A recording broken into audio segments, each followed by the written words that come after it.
चीज़ों को समझा देंगे। सबसे पहला सवाल जो हम लोगों ने इलेक्शन कमीशन के सामने लाया, हालांकि बिहार का जो चुनाव आयोग है वो केवल सुनता है, निर्णय लेने का अधिकार उसको नहीं है। दिल्ली में जो लोग बैठे हैं निर्णय वो लोग लेते हैं, ये केवल डाक घर का काम करता है। तो हमने डाक में जाकर के अपनी बातों को रख दिया है। दिल्ली में जो बैठे हैं सारे सवाल उनको दिए हैं, कई सुझाव भी दिया है और कई सवाल भी पूछे हैं। और दिल्ली में बैठे लोग किसके इशारे पे चलते हैं आप सब लोगों से अच्छा और कोई नहीं जानता। तो हमने मुख्य तौर पे सबसे बड़ा प्रश्न हमने ये खड़ा किया है, अभी बारिश हो रही है, वाटर लेवल नदियों का हाई है, लगातार बढ़ोतरी हो रही है, यानी बिहार में इस समय फ्लड फाइटिंग का काम होता है, फ्लड फाइटिंग का काम होता है। और बिहार में लोग बाढ़ से 73% क्षेत्र बिहार का बाढ़ से डूबा रहता है। बाढ़ से प्रभावित वाले जो घर परिवार, जो परिवार है, कौन जाति के हैं, कौन धर्म के हैं, आप सबको पता है। उनका मकान भी कच्चा है, फुहड़ का है, घर छोड़ छोड़ करके दूसरे जगह वो जाते हैं। तो ये सवाल सबसे बड़ा है कि सरकार, इलेक्शन कमीशन, वही लोग काम करेंगे, सरकारी अधिकारी ही काम करेंगे। तो वो सरकारी अधिकारी जान और राहत में लगेगा, जान बचाने में और राहत देने में लगेगा कि लोगों से डॉक्यूमेंट मांगेगा। और आनन फानन क्या थी, लोकसभा चुनाव के बाद से प्रक्रिया शुरू कर देते 1 साल पहले, और आपने किसी पॉलिटिकल पार्टी को कॉन्फिडेंस में नहीं लिया, ना सहयोग मांगा। हम लोग पॉलिटिकल पार्टी हैं, इसमें लगते और आप लोकसभा के बाद से ही कराना शुरू कर देते। लोकसभा का चुनाव हो गया, 1 साल से ऊपर हो गया, अब तक ये काम भी हो गया होता, कोई प्रश्न नहीं पूछता आपसे। तो एक तो टाइमिंग को लेकर के हम लोगों ने सवाल पूछा है कि 25 दिन में 8 करोड़ लोगों का कैसे होगा। अब रही दूसरी बात, जो बिहार से लोग पलायन करने जाते हैं, जो मजदूरी करने जाते हैं, जो काम करने जाते हैं, जो लोग बिहार के लोग जो दवा इलाज के लिए जाते हैं, मरीज होंगे अस्पतालों में, गंभीर होंगे, उनके परिवार के लोग वहाँ होंगे, कई लोग जो है अलग अलग शहरों में काम करते हैं, लगभग उनकी जो संख्या है, पढ़ाई के लिए जो लोग बाहर जाते हैं उनकी तकरीबन संख्या जो है 4.5 करोड़ के आसपास है। अब 4.5 करोड़ लोग वापस कैसे आएंगे? वो वोट देने तो आता है, लेकिन उनके पास अगर डॉक्यूमेंट नहीं है तो डॉक्यूमेंट बनाने आना होगा, फिर फॉर्म भरने आना होगा। फॉर्म ऑनलाइन भी किया जा सकता है, लेकिन अगर डॉक्यूमेंट नहीं होगा तो डॉक्यूमेंट बनाने आना होगा। तो क्या इलेक्शन कमीशन ने भारतीय रेलवे से या भारत सरकार से रेलवे मुफ्त कराने की, रेलवे चलाने की व्यवस्था कराई है? क्योंकि गरीब रेल का यात्री है। आज पैसा कौन देगा? रेलवे का आने जाने का किराया कौन देगा? मान लो अपना पॉकेट से भी गरीब मजदूर खर्च करता भी है बिहार आने के लिए, वोटर लिस्ट बनाने के लिए, अपना काम धंधा छोड़ करके आने के लिए, तो क्या टिकट कंफर्म हो पाएगा रेलवे का? क्या भारतीय रेलवे के पास क्षमता है कि 4 करोड़ लोगों को 2 दिन में, 4 दिन में यहां ले आए? ताकि डॉक्यूमेंट बनाने में भी 10-15 दिन लगते हैं, और डॉक्यूमेंट जब बनता है भैया तो बिहार में बिना घूस दिए हुए नहीं बनता है। और फॉर्म में फोटो भी लगेगा, व्हाइट बैकग्राउंड में, वो भी रखिए, फोटो कॉपी भी रखिए, हार्ड कॉपी भी रखिए। हर वोटर पे फोटो कॉपी या फोटो का अलग से खर्चा, आने जाने का खर्चा, घूस दे करके कागज बनवाने का जब बनता है तो उसका खर्चा। क्या ये अब मात्र 22 दिन बचा है, 22 दिन में हो पाएगा? ये सवाल खड़ा होता है। और जिनका वोटर लिस्ट से नाम कटेगा यानी उस देश के नागरिक नहीं होंगे क्या? तब तो उनका पेंशन भी बंद हो जाएगा, उनका राशन भी बंद हो जाएगा। यह एक गंभीर सवाल है। ये हम पॉलिटिकल बेनिफिट के लिए नहीं बात कर रहे हैं। एक वोट भी कटता है तो वो अपराध है। एक वोट की कीमत होती है। एक वोट से भी हार जीत का फैसला होता है। और लोकतंत्र में संविधान ने ये ताकत दी है, वोट देने का अधिकार। 18 साल का जो हो जाएगा उसको वोट देने का अधिकार होता है, यह हमारे संविधान में लिखा है। तो यह बड़ा सवाल जो है खड़ा करता है कि वोट का राज मतलब छोट का राज। आप गरीबों से वोट का अधिकार छीनना चाहते हो।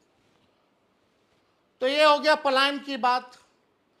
तीसरी महत्वपूर्ण बात, जो 11 डॉक्यूमेंट जो मांगा गया है, जो 11 डॉक्यूमेंट मांगे गए हैं वो गरीब के पास है ही नहीं। आज भी कई अखबारों में छपा है। नालंदा जो मुख्यमंत्री जी का क्षेत्र है, राघोपुर जो मेरा क्षेत्र है, वहां के लोग कहते हैं ये 11 डॉक्यूमेंट हमारा पास नहीं थे। हमारा पास केवल आधार कार्ड बा, राशन के कार्ड बा, मनरेगा कार्ड बा, जॉब कार्ड बा। अब सवाल ये है कि आप 11 ऐसा डॉक्यूमेंट मांगे हैं जो बिहार के लोगों के पास ही नहीं है। अब आप बर्थ सर्टिफिकेट मांग रहे हैं, आपके साथ आपके माता पिता का भी दीजिए। कहां से लाएगा गरीब? कितना दिन में बनेगा? मैट्रिक का दीजिए, जो मैट्रिक नहीं दिया उसका क्या होगा? वो कहां से लाएगा? कहां नचते फिरेगा? ये बाढ़ में, बिहार में, मानसून में कूदता रहेगा, फांदता रहेगा अपना काम धंधा छोड़ करके और अपना पैसा लगा करके। ये गरीबों के साथ नाइंसाफी हो रही है। हमने चुनाव आयोग को बोला कि यही आधार कार्ड से आप लिंक करवा रहे थे कुछ दिन पहले, वेरिफिकेशन के लिए लिंक हो रहा था आधार कार्ड की, डुप्लीकेसी ना हो, नकली वोटर ना मिले, तब आधार कार्ड चल रहा था तो ठीक था। हमने मांग की है कि इस आधार कार्ड को जोड़िए, आप राशन कार्ड को जोड़िए, आप जॉब कार्ड को जोड़िए, आप मनरेगा कार्ड को जोड़िए। ये जाकर के हम चुनाव आयोग बोले हैं, नहीं तो गरीबों के साथ नाइंसाफी होगी, अन्याय होगा। आप सब लोगों को हम एक और सूचना दे देते हैं। हमारी जो धर्म पत्नी है, आप सबको पता है कि वो दिल्ली की रहने वाली है। 2-3 महीने पहले ही उनका हमने वोटर आईडी बनवाया है। और आपको पता है उनको वोटर आईडी देने में कौन सा डॉक्यूमेंट लगा था? आधार कार्ड का। 2-3 महीने मेरी धर्म पत्नी आधार कार्ड दे करके वोटर लिस्ट बनवा ली। उस समय मान्यता था। अब हमको सोचना पड़ रहा है कि क्या मेरी धर्म पत्नी, क्योंकि उनका जो भी रहा है एड्रेस तो बाहर ही का रहा है, बिहार का तो नहीं रहा है। तो आप समझिए कि अब हमको भी सोचना पड़ रहा है कि कहाँ से डॉक्यूमेंट उनका, कौन सा डॉक्यूमेंट चलेगा, नहीं इस एड्रेस का क्या होगा। अब हमको भी नया डॉक्यूमेंट उनके लिए बनवाना पड़ेगा। फिर जाकर के जो 2 महीने पहले वोटर बनी है उसको फिर से वोटर बनाना पड़ेगा। ये स्थिति हमारी भी है। तो आप समझ सकते हैं गरीब कैसे करेगा ये काम।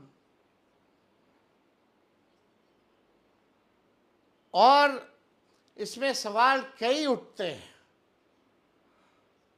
हम लोगों ने मांग की, अगर आप इतने कॉन्फिडेंट हैं इलेक्शन कमीशन डॉक्यूमेंट देने के लिए, आप करा लीजिएगा 8 करोड़ लोगों का, तो आप डेली डैशबोर्ड चालू करवा दीजिए कि प्रतिदिन कौन सा ब्लॉक में, कौन सा विधानसभा में कितने वोटर बनते जा रहे हैं, कौन सा जिला में, कौन सा विधानसभा वाइज कितने वोटर बनते चले जा रहे हैं। डेली प्रोग्रेस भी तो पता चले लोगों को। जब इलेक्शन कमीशन को पता है तो लोगों के बीच लाइए, पब्लिक डोमेन में लाइए, कितना प्रतिदिन जो है वोटर बन रहे हैं, काम हो रहा कि नहीं हो रहा। अभी भी बहुत जगह लोग के पास फॉर्म नहीं वितरण हुआ है 2003 का। अभी भी बहुत जगह कई मोहल्लों में लोग नहीं गए। शहर का हालत बता रहे हैं, गांव देहात छोड़ दीजिए। अगर वोटर लिस्ट से नाम उनका कटता है तो क्या होगा उनके साथ, ये हम भारत सरकार से पूछना चाहते हैं। उनको किस नजरिए से भारत सरकार देखेगी? और ये केवल केवल केवल केवल नीतीश जी और मोदी जी और अमित शाह मिल करके गरीबों का नाम कटवाने का काम कर रहे हैं ताकि राज भोगते रहें। ये लोकतंत्र की जननी है बिहार, और लोकतंत्र को यही से समाप्त करना चाहते हैं अमित शाह और नरेंद्र मोदी और नीतीश कुमार। ये हरगिज नहीं चलेगा। 9 तारीख को हम लोग जो है बड़ी मजबूती के साथ पूरा हमारा महागठबंधन जो है धरना प्रदर्शन करेगा, चक्का जाम करेगा। और इसमें अपील करते हैं कि आप सब लोग मजबूती के साथ लोकतंत्र और संविधान को बचाने का काम कीजिए, गरीब का अधिकार को बचाने की लड़ाई को लड़ने का काम कीजिए। और कल आप सब लोगों से अपील करते हैं कि बड़ी संख्या में आप सब लोग जो है पटना के बापू सभागार जो है पहुंचे और राष्ट्रीय अध्यक्ष लालू जी को अपना प्यार, समर्थन, आशीर्वाद देने का काम कीजिए, ताकि ये फिरकापरस्त शक्तियों से, इन सामंतवादी शक्तियों से जो संविधान को खत्म करना चाहते हैं, जो आपका वोटर लिस्ट से नाम हटाना चाहते हैं, जो लोकतंत्र को खत्म करना चाहते हैं, उनको हम लोगों को ताकत दीजिए, ताकि हम लोग जो है इस सरकार को तख्ता पलट करके निकम्मी सरकार 20 साल से जो चल रही है, जिन्होंने गरीबी, बेरोजगारी, महंगाई, पलायन दिया, एक कारखाना नहीं दिया, एक फैक्ट्री नहीं दिया, इन लोगों को हम लोग सबक सिखाने का काम करें। इसलिए आप सब लोगों से अपील है कि कल भी बड़ी संख्या में आए और हमारी बातों को, जो हमने वोटर लिस्ट के बारे में कहा है, उसको जरूर प्रचारित कीजिए, जन जन तक पहुंचाइए, अलर्ट रहिए, सचेत रहिए कि कोई माइक का लाल चाहे कोई भी हो, आपको आपका वोट देने से वंचित नहीं कर सकता। इसके लिए आप लोग काम कीजिए और सजग रहिए। आप सब लोग जुटे रहें, इसके लिए हम आप सब लोगों को धन्यवाद करते हैं। बहुत बहुत धन्यवाद। जय हिंद, जय बिहार, जय राष्ट्रीय जनता दल।